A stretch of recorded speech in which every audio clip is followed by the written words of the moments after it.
I finally arrived at my house at 3 o'clock on Saturday night. On the way back from Aberdeen to London, the traffic was terrible. This always happens on Fridays, and there was a lot of traffic on the freeway, which delayed me for several hours. I thought that Vicki, my wife, would have been in bed by now, but I was surprised that she didn't leave the light on for me. Taking my bags and briefcase out of the trunk of the car, which I almost managed to carry all at once, I waddled up to the front door. As soon as I walked inside, I knew something was very wrong. The house was cold. Apparently, the heating was turned off or turned on very weakly. This was unusual because Vicki did not tolerate the cold well.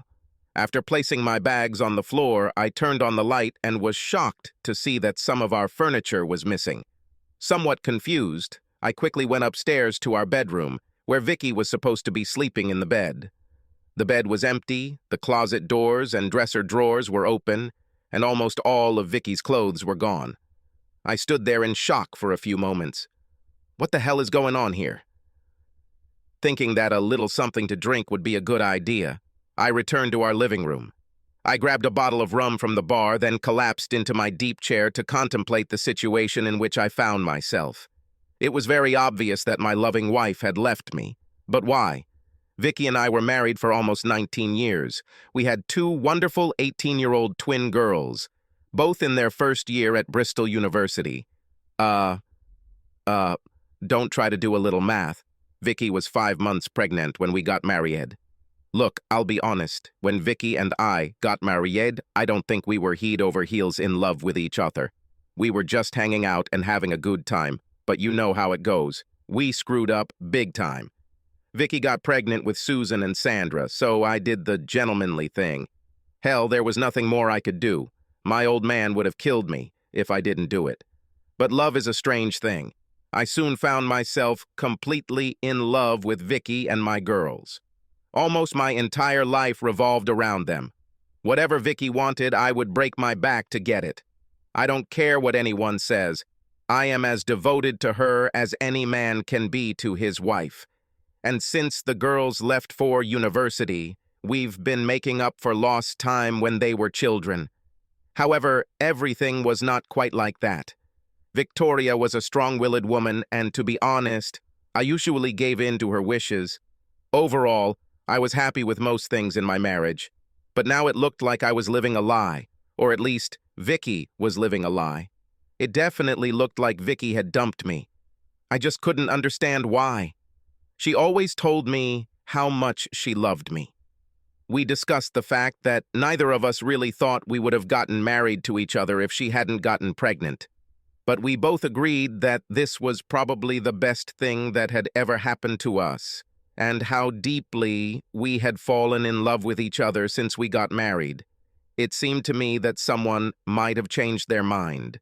Damn, my emotions took over, and I suddenly became angry and stood up to pace around the room. Then I ran out into the back garden to light my pipe.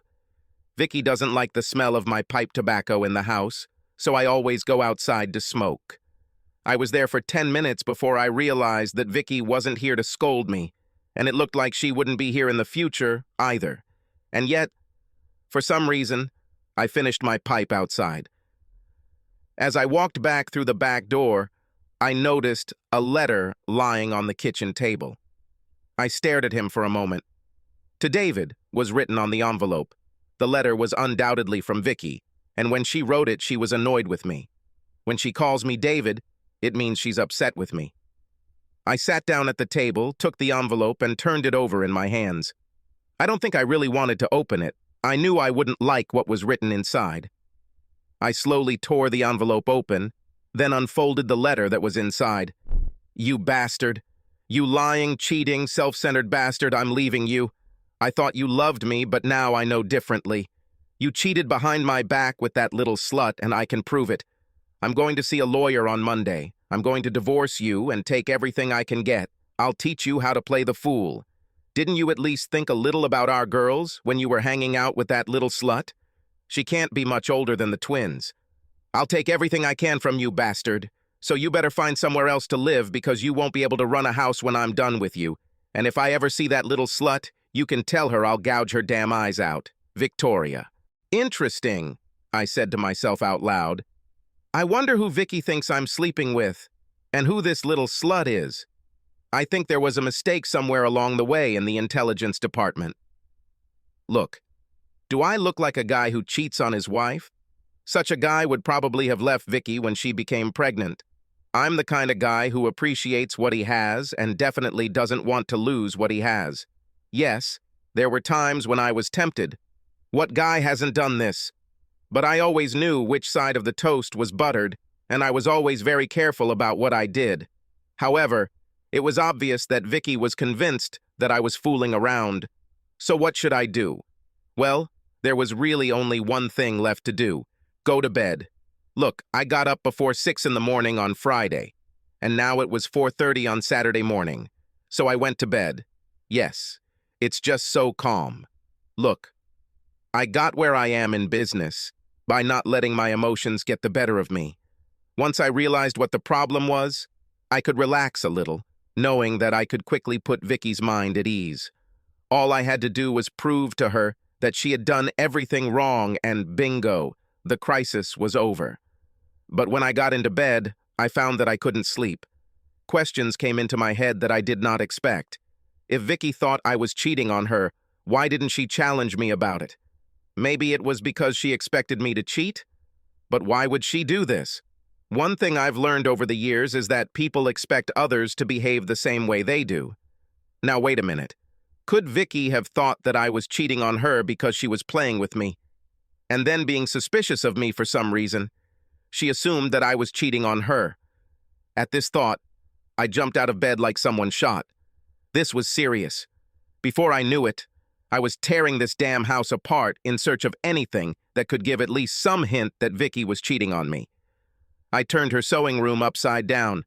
There was little point in searching through her bedroom drawers. They were all empty. Then I turned on the computer. It took me several hours to search it.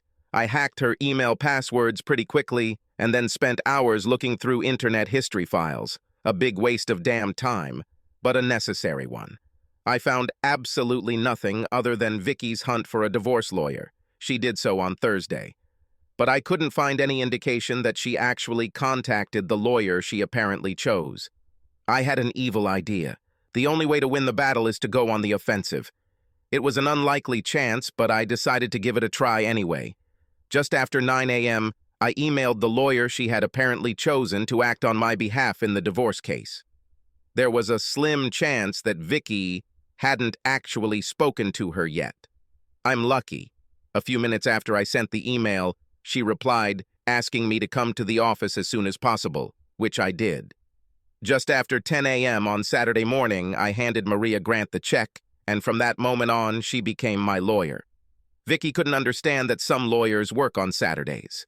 After I told Maria what I found at home and showed her the letter, she asked me if I had ever cheated on my marriage.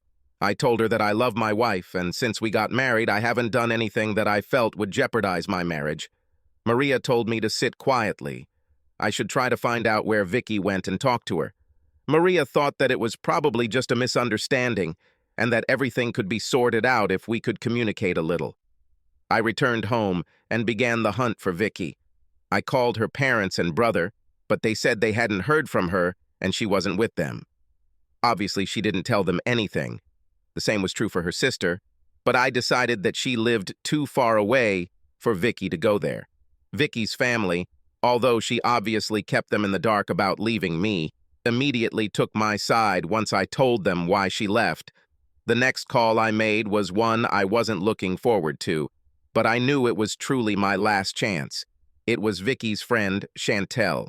Chantel has been divorced twice, and honestly, I don't blame the guys. Chantel can be cute as a kitten one minute, but can turn into a complete bitch the next. Vicki and Chantel have been friends since school. Whenever Chantel wasn't with one of her many fans, she was usually with Vicki.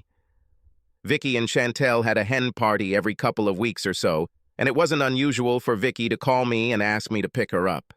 Vicki and I often laughed about this. You see, I always thought I could trust Vicki. As soon as Chantel found a boyfriend, Vicki would call me in as backup. I dialed Chantel's number and immediately knew I was in the right place. Chantel started screaming at me as soon as she heard my voice. I quietly demanded to speak to Victoria, but Chantel denied she was there.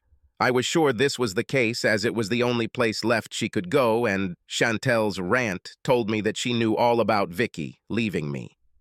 After about 5 minutes, I gave up and hung up. Negative emotions washed over me again, and I went outside again to fill another pipe. While I was there, I pulled myself together and started thinking again. Vicki was playing games.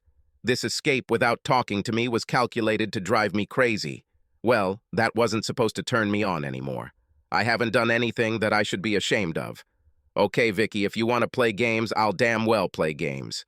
I rushed back into the house and called the twins. They were completely stunned when I told them that their mother abandoned me.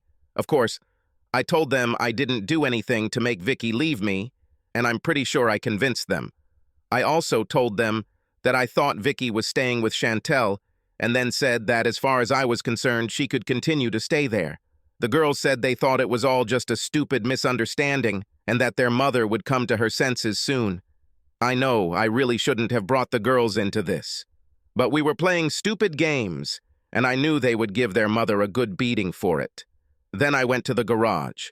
When we bought the house, I changed the lock cylinders on the outside doors. Actually, for 2 reasons. Firstly, we did not know whether we had been given all the keys to the house, and secondly, we had a suitable set of larvae. All external doors had the same key. This eliminates the need to carry many keys with you. It only takes a few minutes to install the Eurolock cylinder. Now I replaced all the cylinders with the originals, then disconnected the garage door opener and locked the bolt. Vicki wanted to leave. Well, now she was damn free and couldn't go back. While I was fiddling with the shutters in the garage, old man Blake, my neighbor from across the road, came up to me. He and his missus are a nosy couple, so I'm guessing he saw Vicki moving and came over to see what gossip he could gather. He didn't get much out of me, but I did find out that Ryder's rental truck showed up Friday morning and 2 guys and a woman helped Vicki move a lot of stuff out of the house. The 2 guys left in the truck, and Vicki followed them in her Saab. The other woman drove off in a pink Volkswagen Beetle. I was right. It was Chantel. That nasty little pink bug belonged to her. That night I closed all the curtains downstairs in the house and closed the blinds on the garage windows. No one from the outside could see inside, but I could see the front door through the CCTV. I installed it a few years ago so Vicki could see who was at the door when I wasn't home. Then I called Chantel again. I told you, David. Victoria is not here. I don't know where she is, and even if I did, I still wouldn't tell you, you cheating bastard. It's all right, Chantel. I understand. I just want you to give Vicki a message from me. That is, if you happen to see her.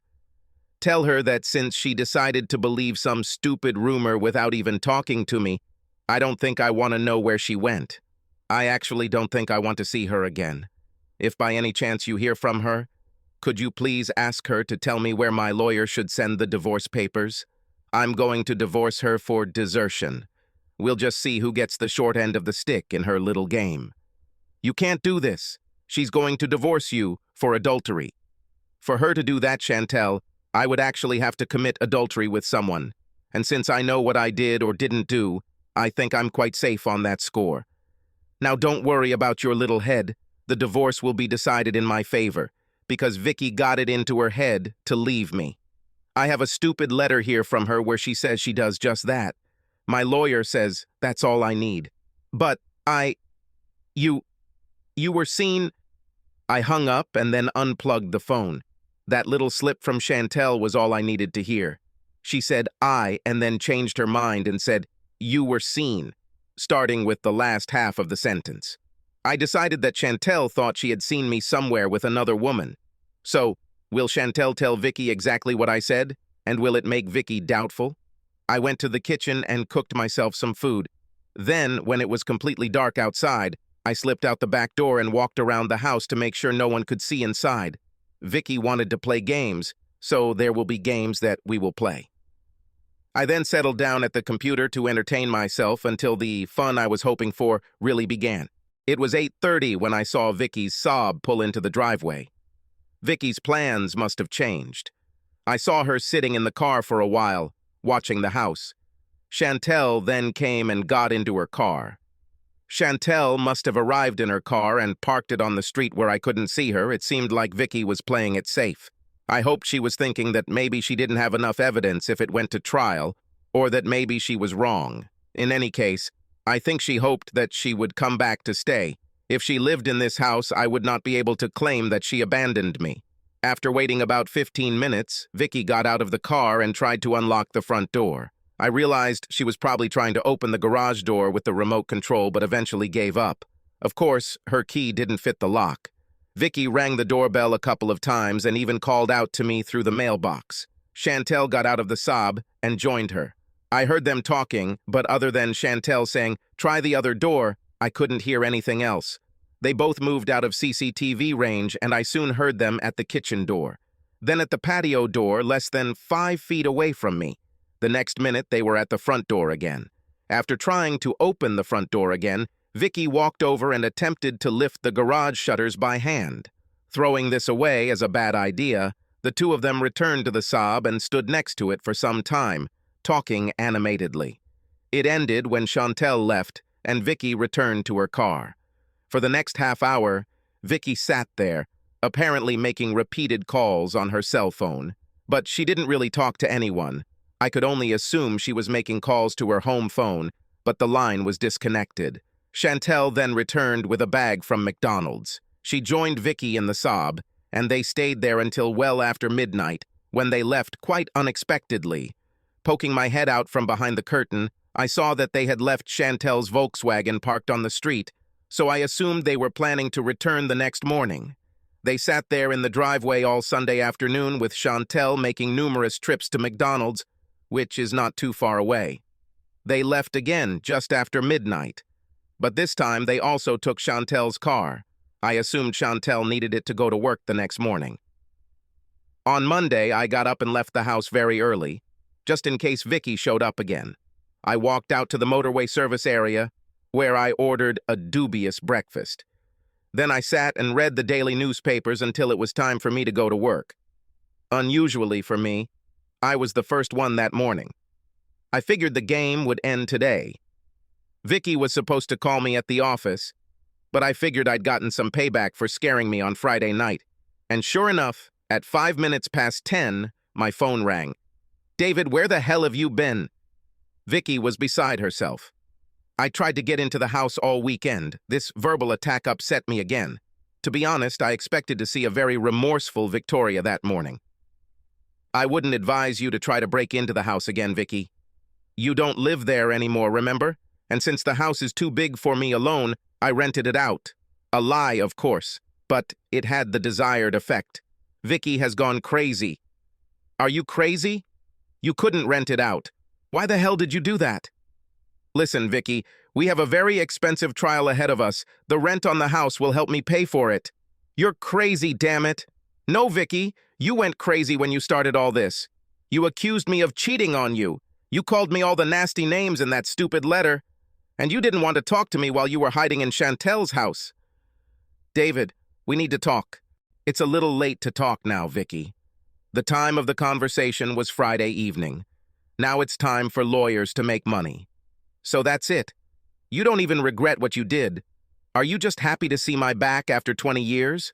Wow, hang in there, girl. First of all, I have nothing to regret. You were the one who left a little.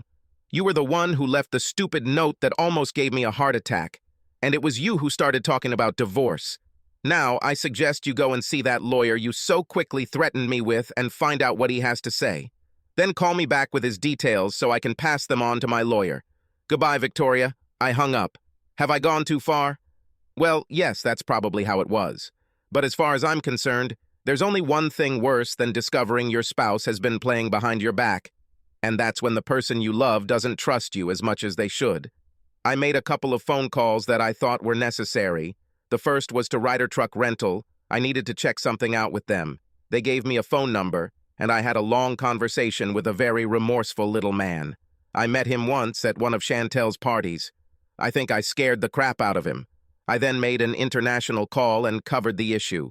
Half an hour later, Maria Grant called me. She was a little annoyed with me. Mr. Paulson, we were just visited by your wife, and I strongly suspect that you knew that she intended to hire me today to act on her behalf. Well, yes, I really suspected that was exactly what she was going to do. But since you are the best divorce lawyer here, I thought it would be much better if you represented me. My clerk sent her to another lawyer. I warn you that it is very good and expensive. Maria, I don't want to offend you, but could you tell me if there are lawyers who are not expensive? Don't be offended, David. It's your money and you can say whatever you like. But why don't you talk to her and sort out this whole mess? The answer to this question lies in the name. Victoria calls me David. It means she's mad at me. She won't hear what I have to say when I tell her I didn't have an affair. She doesn't want to believe me. If she did, she would call me Dave. Everything is very simple. Victoria never called me David.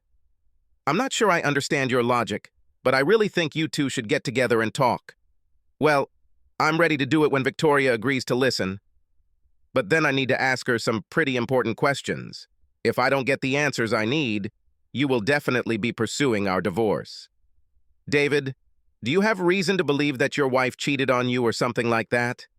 Not really, but she seemed to believe pretty quickly that I was cheating.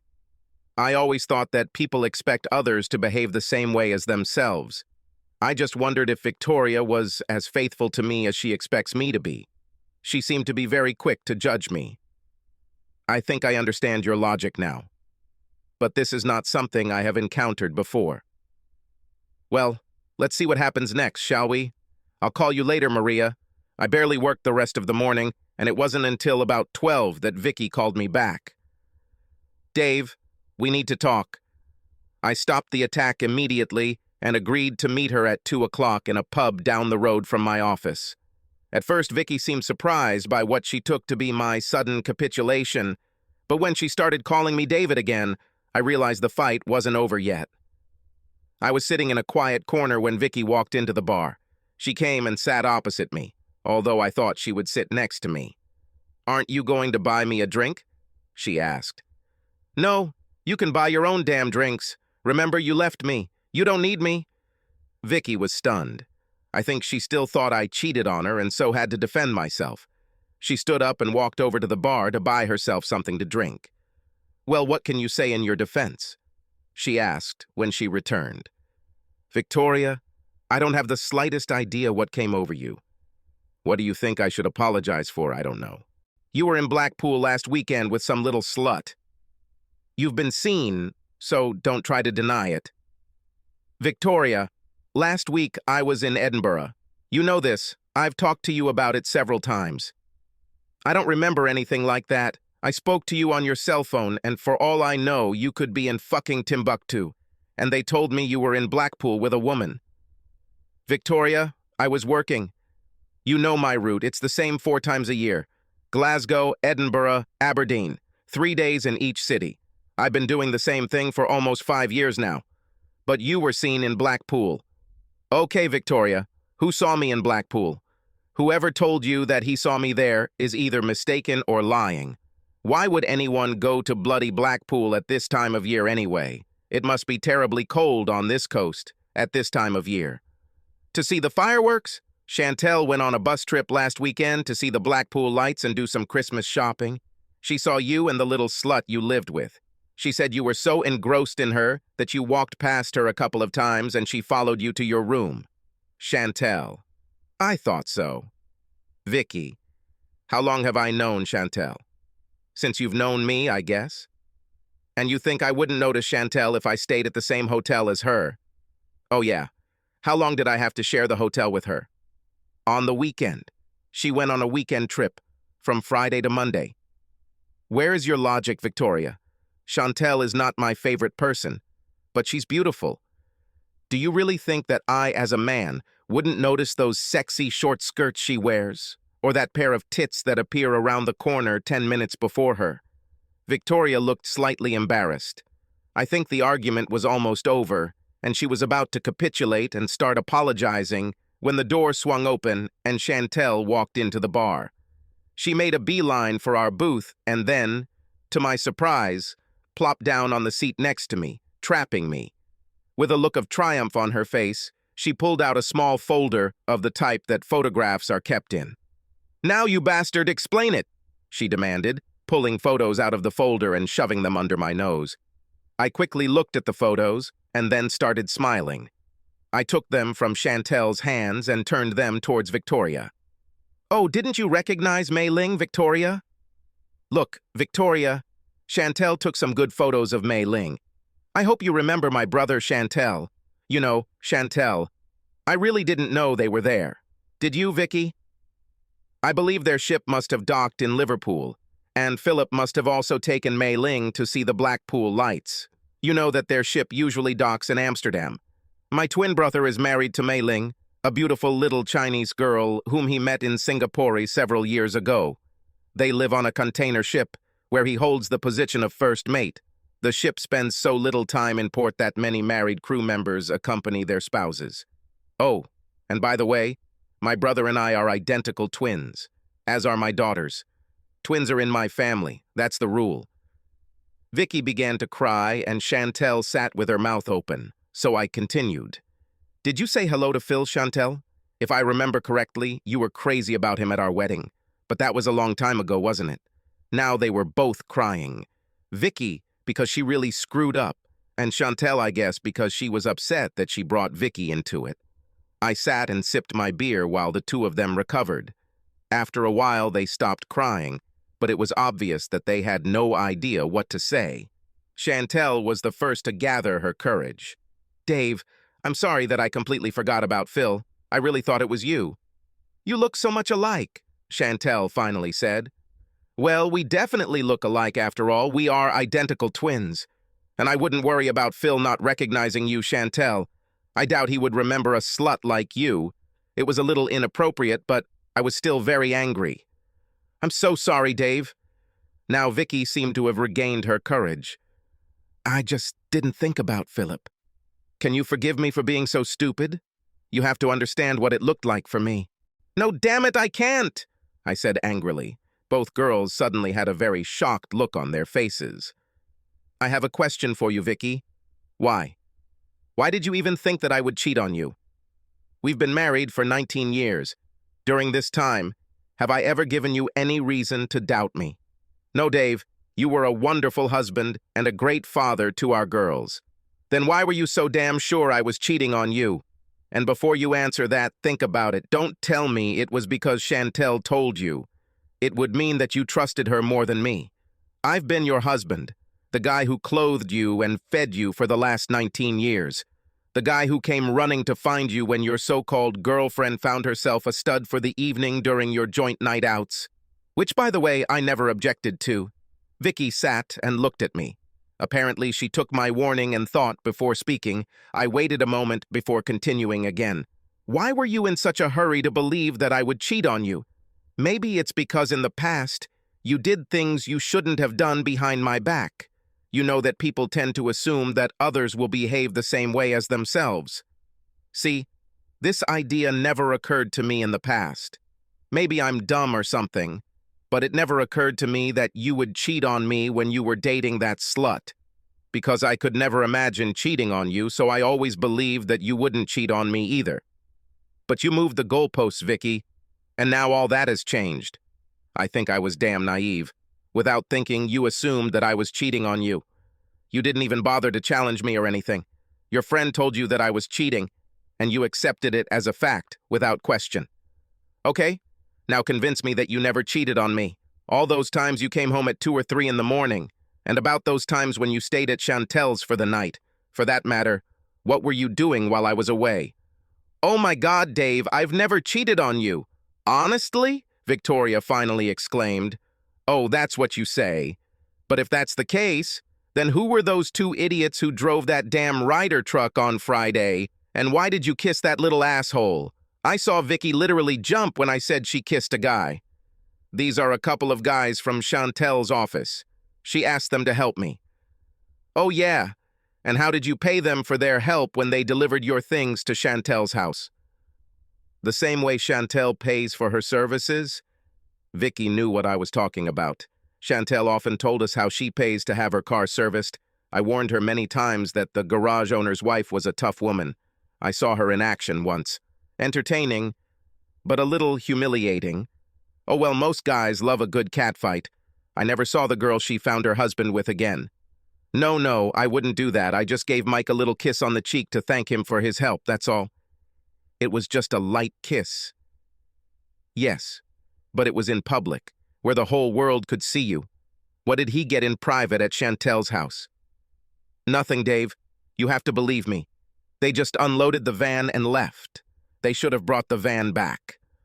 If this is so, can you explain why they charged you extra? This van was not returned until 10 o'clock on Saturday morning. When you order a van online, girl, they email the paperwork back. I read this letter. The van was not returned until 10 o'clock on Saturday morning. So what really happened? Now I need to get out of here before I lose my temper. Let me out of here, Chantel, before I push you out of my way. Chantel stood up and I pushed past her. I turned back to Victoria. I'm not going to accept anything from you but the whole truth. I have a lot of friends who go to the same clubs that you and that slut went to. You better decide very quickly if you want to try to save our marriage. At this point, I don't care either way. But if anyone tells any stories about what you've been up to these last few years, you better make sure you tell me about it first. Be at my house at 8 tonight. I'll give you an hour to explain everything you need. Then I left the bar. Look, I'm not crazy, and I don't think Victoria is really like that. Although I never asked them to do so, my friends always kept a very close eye on Vicki and Chantel when they spent their nights out. Well, they looked after Chantel. Well, she's a known slut. But I was told that Victoria got a nickname in the clubs. She was known as the Ice Maiden. Vicki was known for being great at getting a laugh on the dance floor, but that was all she ever did. Now, Vicki's problem was that she didn't know who all my friends were or how much they had seen. If she behaved badly, she would have to tell me about it herself tonight. After eating lunch late in the evening, I decided there wasn't much point in going back to the office, so I returned home. Once home, I turned the phone back on, and when I entered the house, I was greeted by a flashing answering machine light. There were a few messages earlier in the day that Vicki apparently left before calling me at work. She wanted to know where I was and why she couldn't enter the house. Then a call came from Ricky Morris. Ricky and I went to school together. We weren't exactly friends back then, but let's just say that quietly it was with my help that he got such good grades on his homework. Ricky liked to play the tough guy when he was with his buddies, but in fact he wanted to do well in school, and I sort of acted as a private tutor for him. Dave, I've been trying to call you all damn weekend. What's the matter, buddy? Victoria and Chantel were at the club on Friday night. Chantel told everyone that you two had broken up. Call me, okay? I need to know how you react to this. I called Rick back, but before I could say anything, he announced that he would be right over and hung up. 10 minutes later, his car turned into my driveway. Like I said, Ricky is a tough man who had a lot of trouble with the police in his youth. He managed himself quite well once he entered a good gym where he took up amateur boxing. This somehow led to him becoming a bouncer at one of the big local nightclubs, and he eventually became the manager of the establishment. Some say he also co-owns a couple of local nightclubs. Anyway, like I said, Ricky has a soft spot for me and has always had my best interests at heart as far as Vicki is concerned. He would often call me at work or sometimes pop into the pub where I was having lunch and, without my permission, subtly tell me who Vicki was dancing with and who, if anyone, was trying to get along with her. I'm pretty sure that if any guy ever convinced her to go out, Ricky or his bouncers would have said something about it. It was Ricky who told me that Victoria's nickname was the Ice Maiden. Rick declined my offer of beer as he was working later, so we settled for coffee. Okay, Dave, what the hell is going on between you and Vicki? She was at the club on Friday, and Chantel was telling everyone that you two had broken up. She said that I was studying having sex with some little girl in Blackpool last weekend or something like that. Do not tell me. Chantel went to Blackpool last week, and apparently Philip was there with his miss. Chantel thought it was me and the bitch told Victoria. I returned from Aberdeen to find that Vicki had left me. Oh, damn it. But you fixed it soon, didn't you? Well, not exactly, Rick. Let's just say we're playing mind games at the moment. I was really angry that Vicki didn't talk to me about it first. I wondered if she was playing behind my back. Hey, you don't stand a chance, dude. No one is getting into Vicki's pants, I'm 100% sure of that. When some of the guys heard there was trouble between you two, they thought they might get lucky on Friday night. But from what I heard, the ice was a hell of a lot colder than usual. Vicki and Chantel left long before closing time. Oh, and the taxi took the two of them straight to Chantel's home. I spoke to the driver. I thought you might want to know. Thank you, Ricky. It's good to have friends. It's all part of the service, Dave. Hey, it's high time you showed up at the club anyway. You never come to see your friends. From then on, the conversation turned to what old friends were doing and such. Before we knew it, it was almost 8 o'clock, and Ricky said he better go to the club. Ricky was just about to leave when Victoria turned into the driveway. I saw Victoria see Ricky when he reversed out. She had a confused look on her face as she clearly recognized him, but she had no idea that I knew him. I stood in the doorway as she walked up the steps. Was it Morris, the manager at Starlight? She asked. What was he doing here? You mean Ricky Morris? Yes, he is my old friend. He came to sympathize with me about our upcoming divorce. Come in and sit in the kitchen. I'm making coffee. I followed Vicki into the kitchen and managed to beat her to the coffee pot. This was my home now, and I would drink the damn coffee. Look, Dave, this is stupid. I understand that you are angry with me, but you are being childish. Chantel was sure it was you she saw. How could she know that Philip and Mei Ling were there? What would you think in my situation? I would have thought Chantel made a mistake until I checked everything myself. But you didn't check, did you? You decided to leave me. Look, Dave, I was wrong, I admit it. But why did you kick me out of the house? Because you decided that this was no longer your home and left it. When you walked out that door on Friday, you effectively ended our marriage. Don't be stupid, Dave. I was angry and tried to teach you a lesson. I understand that it was stupid of me. Look, I'm really sorry and I want to go home. Well, you made the bed, now you better get used to lying on it. You mean you won't let me move back? No. But why not? Because I don't believe you, or at least I don't trust you. Tell me, when did Chantel tell you that she saw Philip in Blackpool? On Tuesday, when she returned. Why do you ask? Before I talked to you on the phone that night or after? After. So on Wednesday when I called you, you knew that Chantel thought she saw me, or rather Philip? Yes. So why didn't you challenge me on Wednesday night? Moreover, why didn't you call me back on Tuesday after Chantel told you? Why did you act like nothing happened? I don't know. Then I wasn't sure what I would do with it. But you made a decision, didn't you? You decided that life would be better without me. You thought you'd get it all, didn't you? All our savings, as well as a good portion of my pension. I didn't matter, you only cared about money. Oh my God, no, Dave. Where the hell did you get this idea? I just wanted to scare you. Honestly. So, if you were just scaring me, why take all this furniture? It would just be scary if you weren't here. You didn't have to empty half the damn house. You're right. It was overkill. But Chantel said it would make you think I'm serious. Oh, Chantel again. It always comes back to Chantel. Did you know that almost every disagreement we've had over the years has come down to Chantel and the ideas she put into your head? And there is one more point. If Chantel told you that she saw me with a Chinese girl, what would you think? I would immediately think about Phil. But Chantel never told you that the girl she said she saw me with was Oriental, did she? I guess she didn't notice. You have to admit that Mei Ling's traits are not that strong. So why the hell did Chantel tell all the guys in the club that I slept with a little Chinese bird? She couldn't know. She said she didn't know the girl was Chinese until you pointed out those photos in the pub, and she just got them back from the lab this morning. Do not ask me.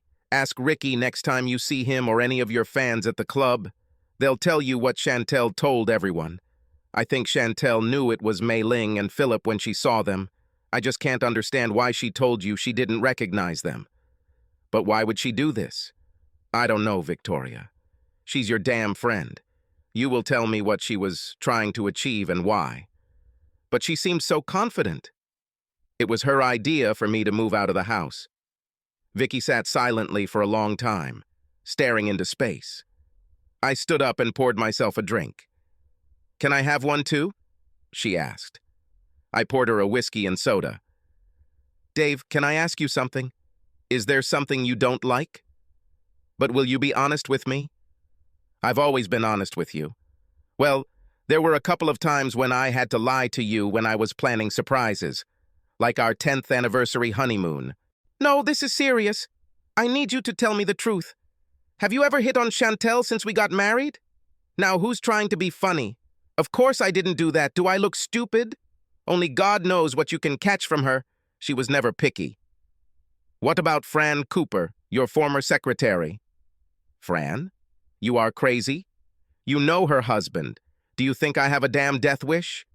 So you never hit on Chantel, and you never had anything with Fran. Do not be silly. Why do you ask? You've definitely never kissed Fran? Well, of course, I kissed her several times. If I remember, her old man hunted for your tonsils under the mistletoe a few times at those Christmas parties. No, I mean, except for Christmas parties. Everyone kisses under the mistletoe. You're being stupid again. Only a fool would mix business with pleasure, and besides, I was very happy with the woman I had. Damn it, I was such a fool. I won't comment on it, but it will cost you more than you will ever know. Vicki looked at me with a look that should have made me rush to her to calm her down. My heart went out to her, but I still tried to maintain the moral high ground. I was still playing the role of the deceived husband. Then she turned on the tears.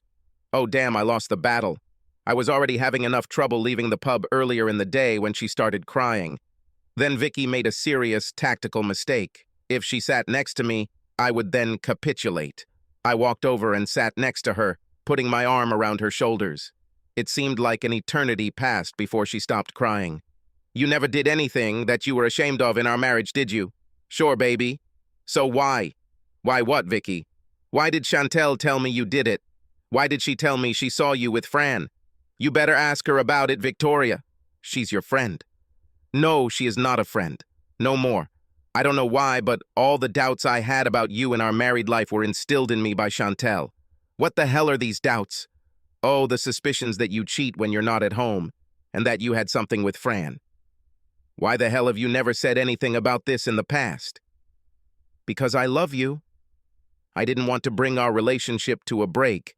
I thought I would leave everything as it is and you would come back to me. I would never leave you, Vicki. I love you too much. Now I know it. I should have always known this. Sorry, Dave, I haven't been a very good wife. I didn't trust you enough. Can you forgive me? Oh, now I have a question. But I don't think I should answer. I think you need to answer this question yourself. Look into your heart and understand why you thought I would cheat on you. When you can understand this, I think you will get your answer. Vicki reached into her bag and pulled out her cell phone. She deliberately put the phone on speakerphone.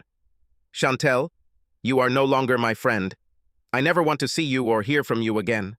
Shut up and listen, bitch. I'm calling you because if I met you in person, I'm not sure I could control myself. I might kill you or something.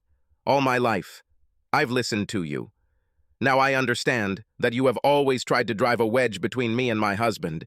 You've lied to me so many times that I can't count them. No, from now on, stay out of my life. Vicki looked up at me. Can I bring my bags from the car now? No, we'll go straight to bed. I've missed you the last couple of weeks, and you definitely won't need nightwear tonight. We went up to the bedroom and spent the night trying to relive our honeymoon. I think it was one of the best nights we've ever had.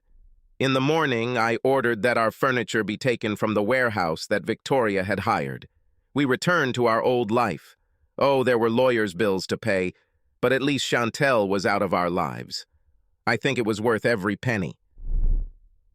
It took some time before Vicki realized what Chantel's problem was. One day, Vicki met an old friend who told her about this. Before Vicki and I got married, Chantel told her that she was in love with me, and she intended to get me away from Victoria. Well, that never happened. I do remember Chantel having a bit of a crush on me, but like I said, I always thought she was a slut, so I stayed away. Vicki and I intend to grow old together. And these days we talk a lot more about our feelings. Oh, I'm now a regular at Ricky's club almost every week, but the Ice Maiden dances a lot more than I do. As for Chantel, neither Victory nor I have seen her since then. It was the night of our next anniversary. I arrived after one of my trips. Vicki attacked me as I walked through the front door. Then she began to drag me into the bedroom, throwing off her clothes as she went. Once in the room, she pushed me onto the bed and attacked my belt. After a few moments, she took off my pants and underwear while I was taking off my shirt. I should add that I don't remember her taking off my shoes and socks. Maybe she took them off after she started pleasuring my manhood, but by then I didn't care anymore. God, Vicki is damn good at pleasing, and she does it much better than Fran or Chantel, although maybe not as good as that little Chinese bird in Blackpool. Mind you, I'm damn lucky she looks so much like Mei Ling. I almost got into a huge scandal. Oh, by the way, I tried Chantel just before I married Vicki. Come on, being an identical twin has its perks. But in reality, Chantel was just a show and not much action. I think she must have been a little mad at Phil when I told her she wasn't that good in bed. Well, I never liked that bitch. I'm just wondering if Chantel ever realized that Phil and I had switched for her. If she did, she'd be the one. Well, I guess. But that might explain why she was trying to get the shoe inside. Look, I already said that I consider myself a damn gentleman, but I never said anything about my impeccable character. He who dares will win. Life goes on. Just be a little more careful. Subscribe to our channel so that your second chaff doesn't cheat on you, and go ahead and listen to the next story, because this story is nothing compared to the next one. If you're under 18, don't even think about listening to the next one.